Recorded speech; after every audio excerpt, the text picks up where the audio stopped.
এসপ্লেমিং সেক্টরের মাধ্যম থেকে আমরা নতুন একটা ভিডিও নিয়ে আসলাম। তো আমাদের হাতে দুইটা আছে, তো আমাদের বেশিরভাগ আমরা কনফার্ম করি যে হচ্ছে আমাদের এই জায়গাতে পানি লিক করে, এই জায়গাতে বেশিরভাগই লিক করে, এইটার এই দিক দিয়ে পানি লিক করে। তো এটার মূলত লিক করার কারণটা কি সেটাই আমি আপনাদের বোঝাবো, চেষ্টা করবেন পুরো ভিডিওটা দেখার জন্য, তাহলে বুঝতে পারবেন যে এটা কী জন্য হয়।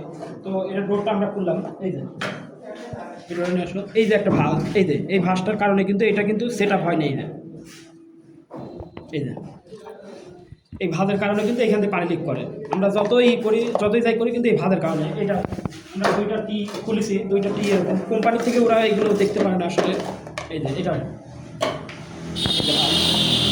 এই যে ভাঁজ, এই ভাঁজের কারণে কিন্তু এই পানিটা আমাদের লিক করে। আমরা এই ভাঁজটা যদি আমরা সোজা করে দিই,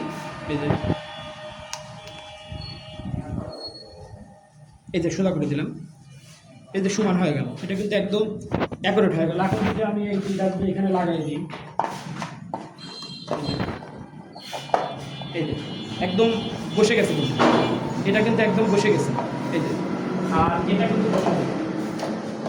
এটা কিন্তু বসানো এই ফাঁকা দিয়েই কিন্তু পানি লিক করে।